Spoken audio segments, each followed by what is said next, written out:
Bonsoir, joyeuse Pâques à tous. Nous revenons d'abord sur ce communiqué du gouvernement important prorogation des congés de Pâques. Il est stipulé comme suit. Le gouvernement, après analyse de la situation qui prévaut actuellement et afin de réorganiser l'année scolaire dans de bonnes conditions et d'organiser l'élection présidentielle dans la sérénité, porte à la connaissance des enseignants, parents d'élèves et élèves que les congés de Pâques qui courent du 27 mars 2015 au 6 avril 2015 sont prorogés jusqu'au 3 mai 2015. Les cours reprendront sur l'ensemble du territoire national de lundi 4 mai 2015 à 7 heures. Par ailleurs, le gouvernement tient à rassurer l'ensemble de la communauté éducative que toutes les dispositions seront prises pour un heureux aboutissement de l'organisation des différents examens au titre de l'année scolaire 2014-2015. Et pour plus d'explications, le ministre des Enseignements primaires et secondaires était l'invité de Nadège Nania sur ce plateau à 13 heures. Selon lui, la décision du gouvernement est motivée avant tout par un souci sécuritaire. De décider par un communiqué le report de la rentrée du 3e trimestre au 4 mai. Dites-nous, monsieur le ministre, quelles sont les réelles motivations de ce report?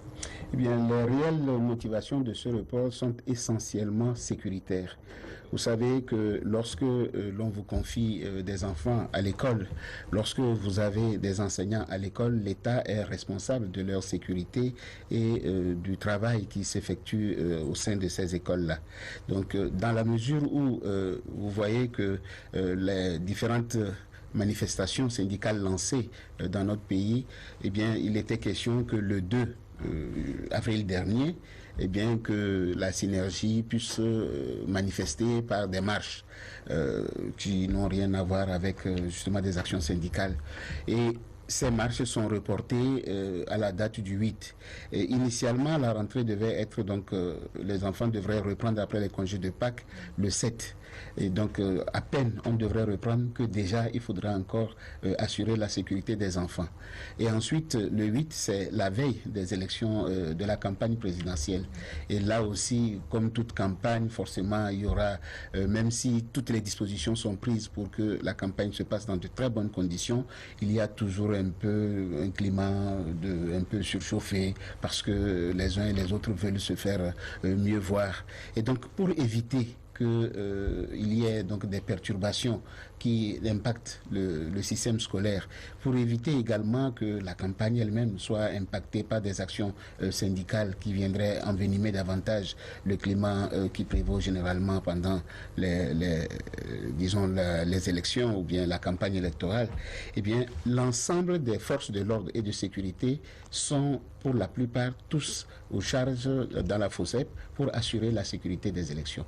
Et donc, le gouvernement n'a pas les moyens actuellement de pouvoir assurer devant chaque école la sécurité des enfants qui nous sont confiés. Et donc, pour cela, le gouvernement a pensé qu'il vaudrait mieux essayer de décaler de manière à ce que, après les élections, après l'opération électorale présidentielle, à ce moment-là, que l'ensemble de la sécurité soit assurée pour les enfants qui nous sont confiés au niveau des écoles. Donc, la réelle motivation est une motivation, disons, sécuritaire. Voilà. Et ce report ne va pas perturber l'année scolaire étant donné que les élèves vont passer environ un mois de congé? Oui, en fait, nous allons poursuivre les cours jusqu'à la fin du mois de juin. De manière à ce que tout le monde puisse rattraper le retard. Vous savez que nous avons été perturbés à plusieurs reprises, peut-être pas de la même manière non plus dans chaque établissement ou dans chaque région, mais il y a quand même sur les 38 semaines que nous avions prévues initialement, eh bien il s'avère que nous sommes en train de perdre 6 semaines. Ensuite, vous savez également que nous ne pouvons pas, disons, faire comme si de rien n'était.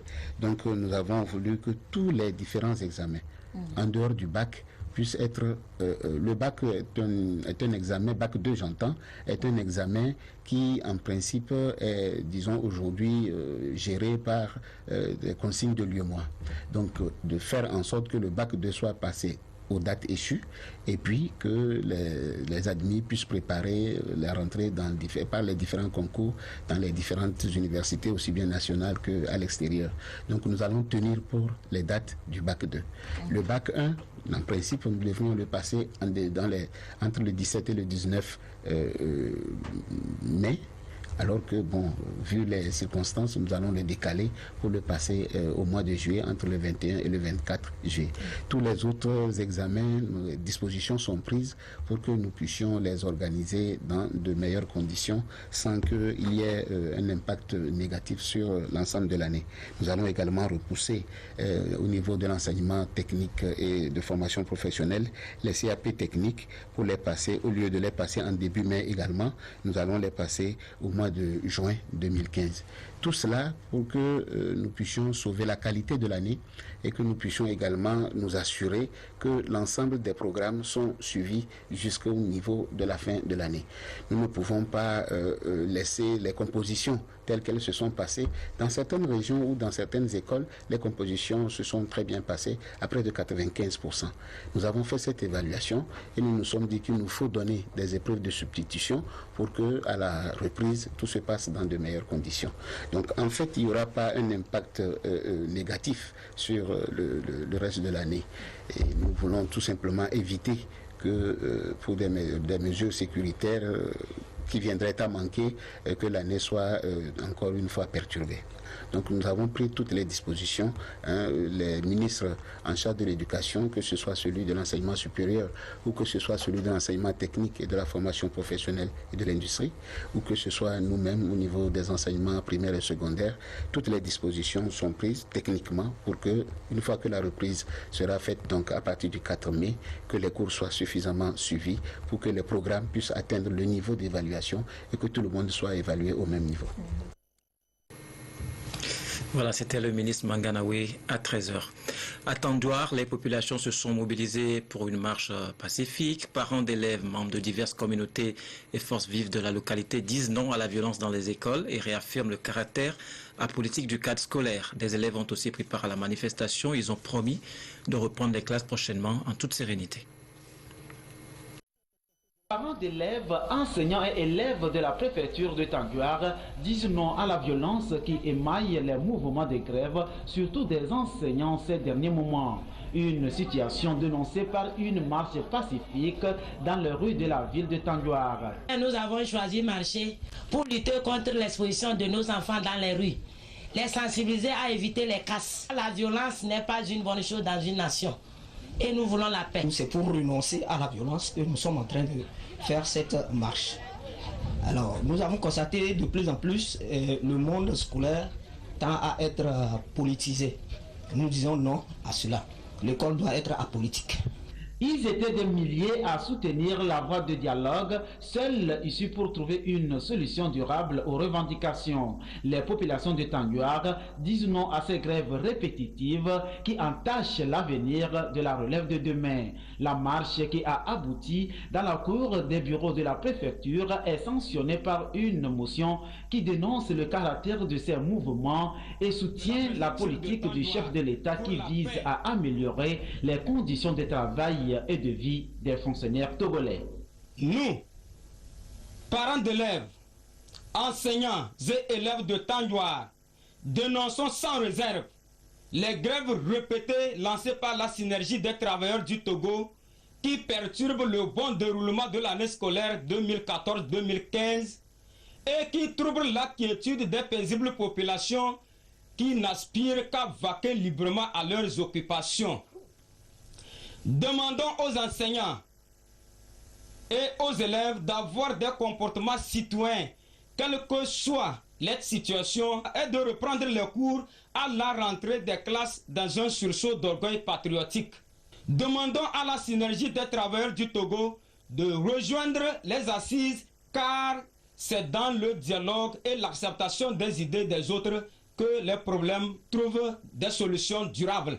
Prions l'ensemble des secteurs de la vie politique du Togo et toute la population de tout mettre en œuvre pour éviter tout comportement susceptible de mettre en péril la paix, la solidarité entre les communautés et les familles et la réconciliation nationale. Exprimons notre entière adhésion à la politique du président de la République, son Excellence Fort et Sozimna Nyasingbe, dans son combat pour la cohésion nationale, le développement et le mieux-être des Togolais. Les élèves, eux aussi, se réjouissent de cette marche pacifique de prise de conscience. Moi, je n'étais pas du tout contente de ces grèves que nous avons eu à faire. Moi, je n'arrivais même pas à prendre de ces congés. Mais comme ils nous ont prouvé qu'à la rentrée, qu'on ne va pas reprendre les mêmes grèves, je suis très fière. En tant qu'élève, je veux qu'à la rentrée, vraiment, qu'on reprenne bien les cours, que tout se termine dans de bonnes conditions à la fin de l'année, pour qu'il y ait vraiment de la réussite dans la préfecture. Le ministre Yark Damhan a rassuré les populations que le gouvernement a mis tout en œuvre pour assurer le bon aboutissement de l'année scolaire.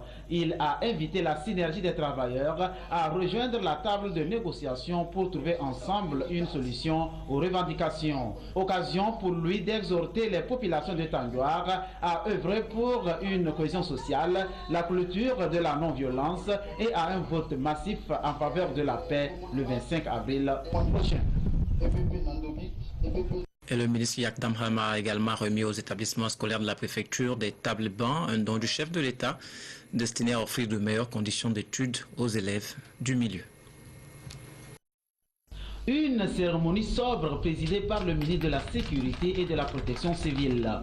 Au nom du président de la République, Faure Gnassingbé, le ministre Yark Damhan a remis officiellement 300 tables bancs aux établissements scolaires de cœur du chef de l'État pour soutenir l'enseignement de qualité au Togo. Je voudrais, au nom des populations, dire merci au président de la République pour ce don de bancs qui renforce les capacités des écoles de la préfecture. Le président de la République a donné des instructions au ministère sectoriel, chargé de l'éducation, de tout faire pour sauver l'année, pour qu'à la rentrée prochaine, les cours reprennent d'une façon normale. Et j'ai profité aussi de cela pour dire à la centrale Synergie des travail, de retourner à la table de négociation. Elle ne peut pas avoir les solutions à elle seule. Les premiers responsables de l'enseignement dans Tanguar se réjouissent de cette action de bienfaisance de Faure Gnassingbé qui vient renforcer le système éducatif. Nous sommes déterminés à ce que l'année se termine en beauté et surtout sur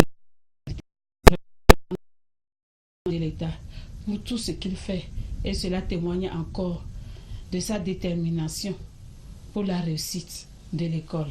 Le secteur de l'éducation est l'une des priorités du président de la République.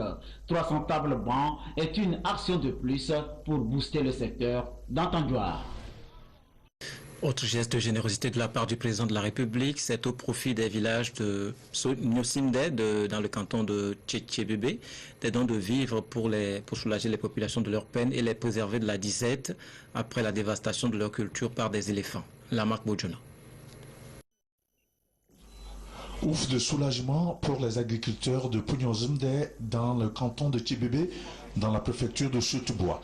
Ils viennent de bénéficier d'un don du chef de l'État après la dévastation de leurs champs par des éléphants. Le don est composé de 220 sacs de riz, 110 sacs de maïs, du haricot, du gari, le tout évalué à près de 15 millions de francs CFA. Lorsque nous sommes en zone rurale, notre première source de revenus, c'est bien sûr la culture agricole. Et lorsque les récoltes de cette culture-là viennent à être dévastées, il est tout à fait normal qu'on puisse trouver une autre source qui permette de suppléer un tant soit peu ce qui a été donc endommagé. Et donc c'est pourquoi le chef de l'État, toujours soucieux du bien-être de notre population en général et du bien-être du cultivateur, du paysan, du monde rural en particulier, a donc tout de suite dépêché cette équipe-là, cet appui pour venir en assistance à cette population qui actuellement est donc victime de ce dommage causé par les animaux sauvages. La cérémonie de remise a permis aux autorités locales de se réjouir de ce geste du président de la République qui vient remonter le moral de ses laboratoires. Chaque bénéficiaire est reparti en plus du don avec une enveloppe financière. La traditionnelle opération mensuelle de salubrité publique a été observée ce premier samedi du mois sur l'ensemble du territoire. Nous y reviendrons dans le courant de cette édition. Si le maintien du cadre de vie dans la propreté progressivement rentre dans les habitudes, le respect du code de la route de son côté demeure un défi à relever. Les usagers pêchent souvent par ignorance au niveau des sens giratoires. Le ministère des Transports mène à cet effet des activités de sensibilisation en collaboration avec les syndicats de transporteurs. Prudence Zissou. Des véhicules et taxis-motos dans l'embarras au rond-point du port autonome de Lomé. Une situation fréquente ici comme ailleurs au niveau des autres carrefours de la capitale due à une mauvaise interprétation du sens giratoire par les usagers de la route. Et quand on dit sens giratoire, c'est qu'à ce niveau, quand il est doté des feux tricolores, en ce moment, les feux régulent la circulation. Quand il n'est pas doté de feux tricolores, le trafic ou bien les usagers déjà dans le giratoire ont la priorité sur ceux entrant. Mais c'est à la situation contraire qu'on assiste souvent. Cette infraction au code de la route amène les responsables en charge des transports routiers à descendre sur le terrain pour des séances de sensibilisation à l'endroit des transporteurs et des syndicats des conducteurs. La police a été associée pour mener à bien cette sensibilisation et réguler la circulation afin de réduire les accidents de la route. Avec les giratoires, nous avons remarqué que beaucoup d'usagers de la route ne savent pas les utiliser. Qui est prioritaire, qui n'est pas prioritaire. Donc, nous sommes là pour, vous les voyez, ils sont avec nous, les transporteurs routiers, les conducteurs de taxis, les conducteurs des gros véhicules, avec eux pour les sensibiliser, pour sensibiliser presque tout le monde. Nous tous, nous sommes des usagers de la route. Ici, ce qui est recommandé, c'est d'être patient et de laisser celui qui est déjà dans le giratoire faire ses manœuvres, sortir pour vous laisser la place avant que vous ne rentrez en venant des voies qui débouchent sur le giratoire. Visiblement, ces conducteurs de taxi ont partagé cette initiative et entendent mieux respecter le code de la route. Nous circulons partout. Nous voyons nous ici, tout est d'accord, on va faire ça. Pourquoi je dis ça? Ce du gouvernement, ce que le gouvernement a mené, nous aussi, nous les routiers, on a repris ça. Nous sommes d'accord avec eux.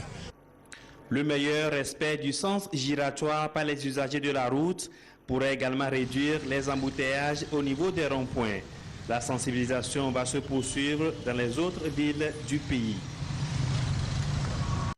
L'opération mensuelle de salubrité publique observée ce premier samedi du mois sur l'ensemble du territoire. Les membres du parti Unir ont pris le sujet à bras le corps. Ils ont offert du matériel d'assainissement au comité de développement dans les quartiers.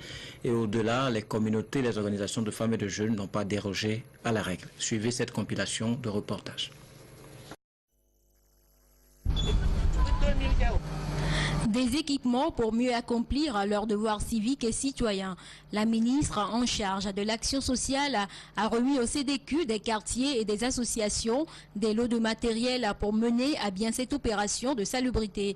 Saisissant l'occasion, la ministre Dédéa Ruefa Ekwe a invité la population à la non-violence, à cultiver l'esprit de paix et de solidarité en période électorale.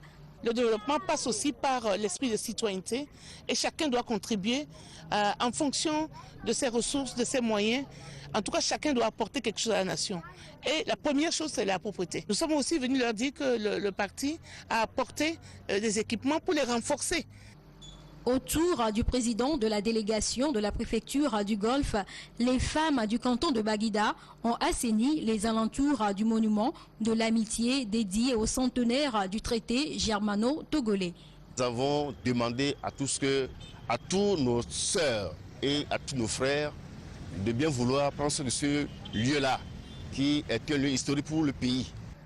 Une fois encore, les populations des cantons de Legbasito, de Zanguera et de Vakosito ont témoigné leur attachement à la journée Togo propre tous les premiers samedis du mois.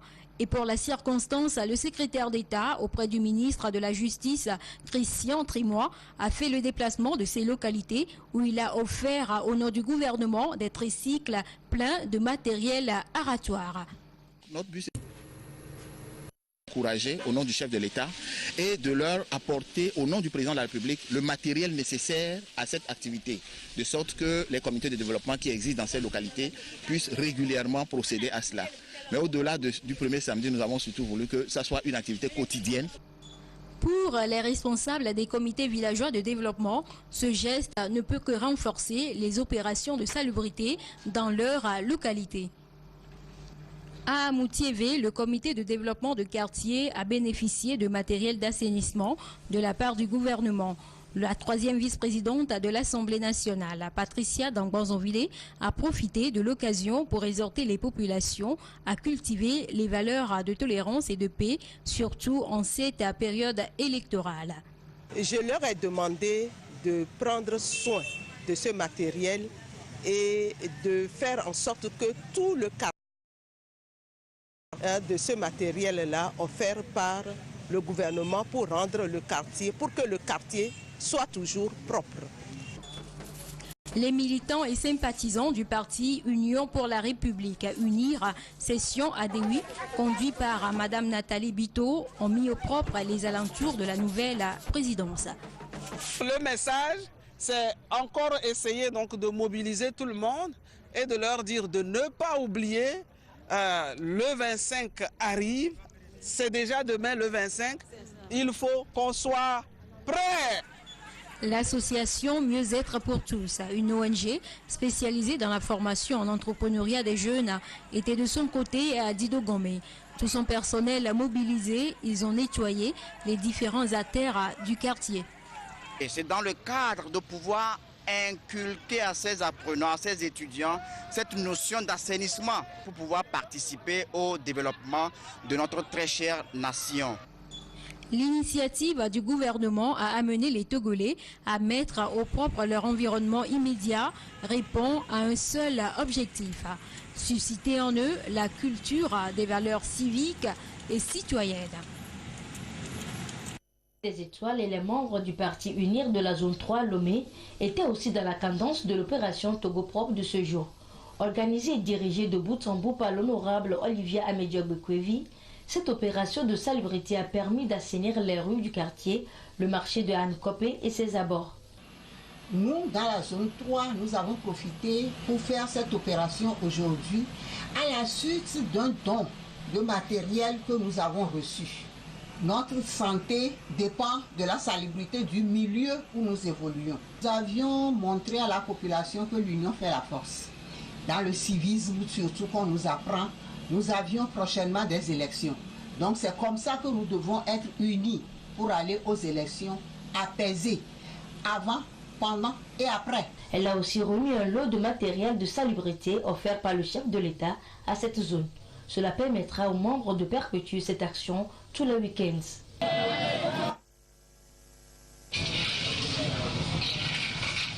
L'opération Togo propre, déclenchée en novembre 2014, rentre peu à peu dans les habitudes des populations. L'association Vision Karadoa 2030 s'est même appropriée l'opération. Elle qui ambitionne de rendre belle la ville de Kara a encore donné la preuve de son engagement en mettant au propre certains endroits insalubres. Son action de ce matin a vu la participation de la ministre de la Communication, de la Culture, des Arts et de la Formation civique. Les membres de l'association Vision Karadoa 2030 sont fiers du travail fait aujourd'hui comme lors des autres opérations. On dit un corps sain dans un environnement sain. Donc ça, la politique qui a été engagée par rapport à ça, on salue ça. Et c'est justement, on voit que ça va dans l'intérêt de notre bien. Parce que lorsque notre entourage est bien propre, donc on a une bonne santé. Et avec la santé, que tout peut être possible. On a prévu même dans les quartiers, sensibiliser les quartiers pour qu'eux-mêmes, ils choisissent une journée aussi, hormis la journée qui est le premier samedi.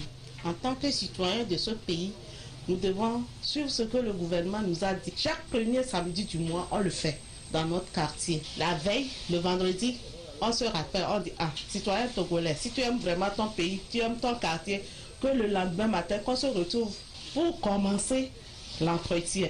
Le souhait des plus hautes autorités du pays est de voir de telles actions inspirer les autres associations ou organisations publiques pour que les opérations Togo propres connaissent une forte mobilisation en vue de redonner au Togo son éclat d'antan.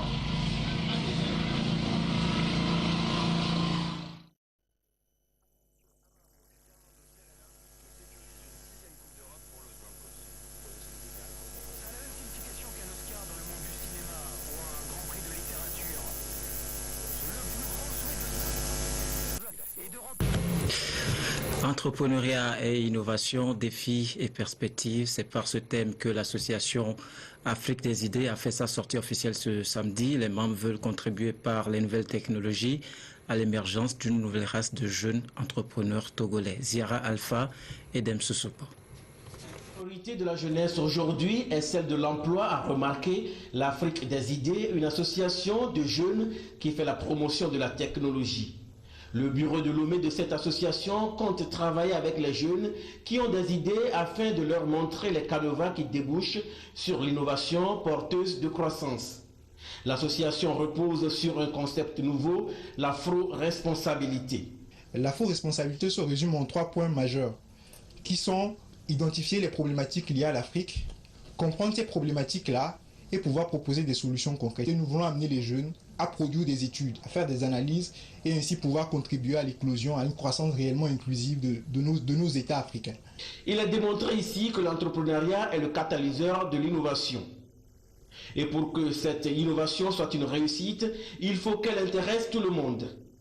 L'association Afrique des idées veut mettre en place un centre de recherche pour accompagner les jeunes à développer leurs capacités de création. Je vais essayer de vous expliquer.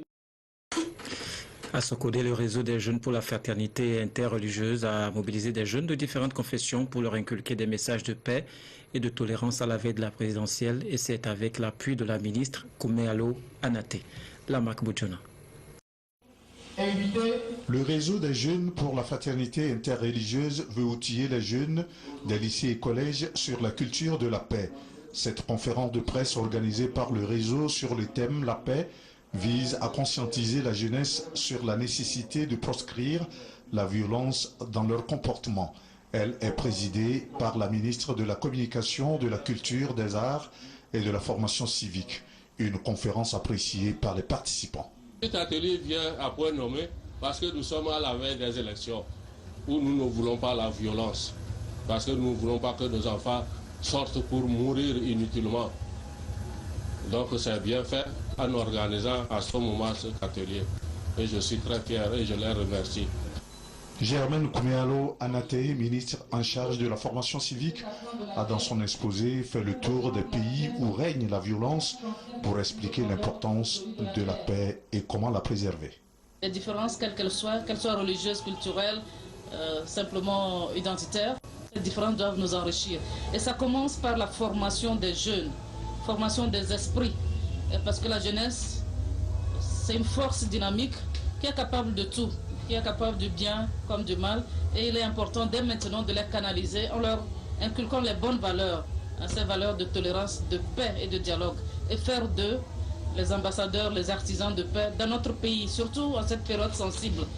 Donc nous avons insisté pour que les jeunes servent vraiment de relais d'artisans de paix dans les écoles, dans la rue, dans les maisons, partout dans notre pays et à travers notre pays, partout dans le monde.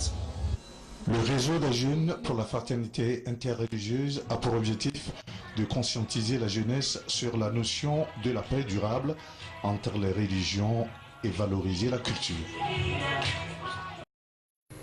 Même message de paix de la part de la coordination UNIR zone 8 à l'endroit des populations d'Agouenivé. Et c'est autour d'un gala de football qui a rassemblé des équipes des jeunes de la localité dans le secteur numéro 3. Gérard Lagoudou, Charlotte Moussime. Le sport en général et le football en particulier est porteur de hautes valeurs d'éducation et d'épanouissement. Facteur incontournable d'intégration et de promotion des peuples dans leur diversité, la coordinatrice de la zone 8 du parti UNIR en a fait également un outil de sensibilisation des jeunes de sa zone à travers ce tournoi de football. C'était pour nous une façon d'illustrer ce que devait être une élection. Le fair play et la tolérance, la fraternité. Et cela a été l'occasion de rappeler à la jeunesse les notions de tolérance, de non-violence et leur rappeler également leur devoir civique, celui d'aller voter, choisir le candidat de leur choix et tout ceci dans le calme et la sérénité. Subdivisée en 3, cette première phase de la compétition a regroupé 6 équipes. À l'issue des étapes de poule, c'est l'équipe de Clermont FC en vert rayé de noir qui a obtenu son quitus pour la grande finale du 13 au 14 avril prochain. Nos objectifs sont atteints, d'autant plus que le climat qui a régné sur le terrain l'a bien démontré. Les jeunes ont joué, les perdants ont embrassé les gagnants et nous pensons que cela va se passer comme ça aussi au lendemain de l'élection présidentielle. Le premier gagnant du secteur 3 ainsi connu, les yeux vont se river sur le secteur numéro 2 ce samedi pour dégager le participant à la grande finale. Justement, cette activité sportive s'est poursuivie ce samedi dans le secteur numéro 2 de la zone 8 du Parti UNIR avec le football, toujours comme fédérateur des énergies autour d'un idéal commun, la consolidation de l'unité nationale. Gérard Lagoudou et Clarisse Aticlé. La solidarité, le fair play, la cohésion nationale, la citoyenneté. Voilà quelques-unes des valeurs cardinales prônées par la coordination UNIR de la zone 8 dans son secteur numéro 2. Message véhiculé à travers ce match de gala au profit des jeunes sportifs. Passons le message de la non-violence pour les scrutins du 25 avril 2015. Nous voulons mobiliser la jeunesse pour que cette jeunesse puisse suivre le processus et dans un caractère non violent. Et nous avons constaté que le jeu est très apaisé et donc nous essayons de faire la liaison entre le jeu qu'ils sont en train de faire sur le terrain et les élections. Après les rudes phases de poule, c'est l'équipe Bozambo FC en jaune-vert qui a décroché son billet pour la grande finale sur un score d'1-0 face à l'équipe Roi des Rois en rouge. Il y a vraiment, le fait a vraiment régné, ce qui veut dire que l'élection présidentielle, je suis sûr qu'il y aura la fraternité, l'unité entre les peuples. Après tout, c'est vrai qu'on a joué, on vient de différents partis, mais il n'y a pas eu de bagarre, ce qui montre réellement que l'élection 2015, il n'y aura pas de bagarre et qu'on aura le futur président en paix. Le secteur numéro 3 de la zone 8 unie organise sa phase de poule ce lundi de Pâques pour dégager un vainqueur. Déjà, Bozambo FC du secteur numéro 2 et Clermont FC du secteur numéro 1 sont dans la course pour la phase finale prévue du 13 au 14 avril prochain. Du TRC du samedi 4 avril 2015, 18 partants, arrivés 5, 11, 4, non partants 15. La combinaison gagnante rapporte à chaque parieur dans l'ordre 22 000 francs CFA, dans le désordre 2 000 francs CFA. Merci de nous avoir suivis. Joyeux Pâques à tous.